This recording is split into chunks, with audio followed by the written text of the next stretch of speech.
Dans cette vidéo, nous allons voir comment créer une liste SharePoint basée sur un Business Object Repository SAP grâce à Duet Enterprise. Nous prendrons exemple sur le Business Object Repository des articles, à savoir Matériel. Duet Enterprise permet de créer une couche entre SAP et SharePoint. Cette couche est composée d'un modèle BDC généré à partir d'un modèle Gateway que l'on peut créer aussi bien à partir d'un Business Object Repository que d'un Screen Scraper ou même encore d'un ensemble de modules RFC. Dans un premier temps, nous allons donc générer un modèle de données Gateway. Pour cela, nous allons utiliser la transaction /iwfnd/gwo_gen.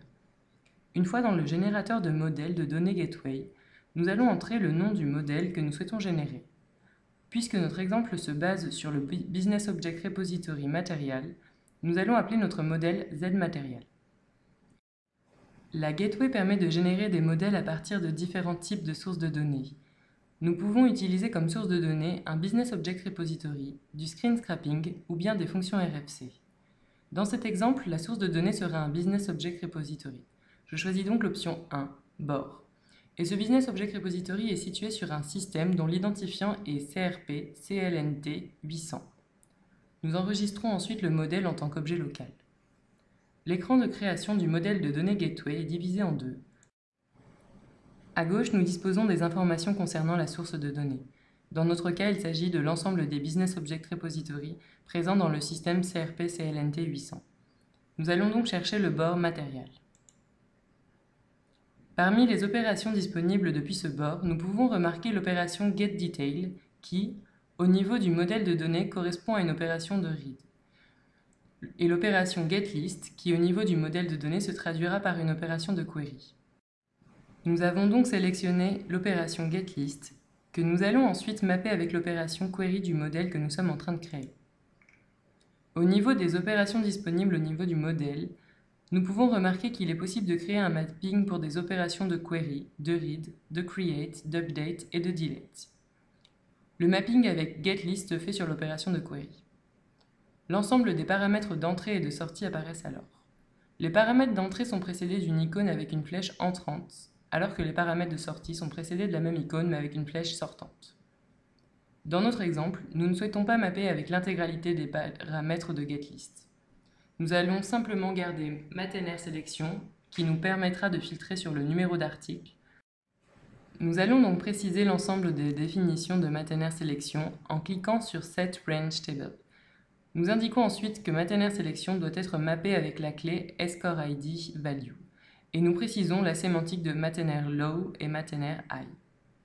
Nous allons ensuite sélectionner MateNRList en paramètre de sortie. On remarque que Matériel est automatiquement mappé avec la clé scoreID value. Nous allons maintenant mapper l'opération getDetail du BOR avec l'opération read du modèle Gateway. De même que pour getList, comme nous ne souhaitons pas garder tous les paramètres, nous allons d'abord tous les désélectionner pour ensuite resélectionner simplement ceux qui nous intéressent, à savoir matériel en paramètres d'entrée. On vérifie que matériel est bien mappé avec la clé scoreIDValue et matériel general data en sortie. Maintenant que le mapping des opérations de query et de read est terminé, nous pouvons générer le modèle Gateway. Un message indiquant que le modèle Gateway a été généré avec succès apparaît alors. Nous allons donc pouvoir générer le modèle BDC grâce à la transaction /iwtng_BDCBrother. Nous allons donc créer un business scénario que nous appellerons ZMaterial. Puis, nous allons créer un BDC modèle dans ce business scénario. Notre BDC modèle s'appuiera sur le modèle Gateway ZMaterial et nous choisirons de lui affecter le préfixe ZMat. Le système nous indique alors que le modèle BDC a été créé avec succès. Nous allons maintenant pouvoir l'exporter sur le bureau.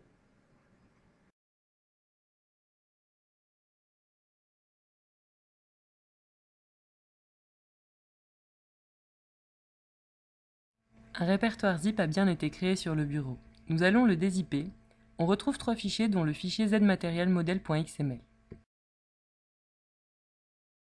Il faut aller sur l'administration centrale de SharePoint, cliquer sur Gérer les applications de services, puis sur BDC Services et enfin sur Importer. Nous allons ensuite récupérer le fichier XML ZMaterialModel, puis cliquer sur Importer. Le modèle BDC a été importé avec succès. Nous pouvons maintenant aller sur SharePoint afin de créer une liste externe basée sur ce modèle. Nous allons donc cliquer sur Liste, puis Créer. Ensuite, nous allons choisir de créer une liste externe. Il faut ensuite préciser le nom de la liste externe et récupérer le type de contenu externe sur lequel se basera la liste. Dans notre cas, il s'agit de ZMaterial01PS.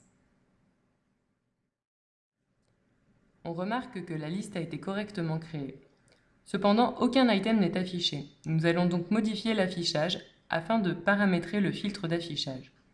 Pour cela, nous allons entrer une astérisque comme valeur du filtre value. Nous allons ensuite enregistrer les modifications de l'affichage. Nous obtenons alors, comme voulu, la liste des articles directement reliés à SAP. Si nous cliquons sur un de ces articles, nous pouvons voir le détail de l'article.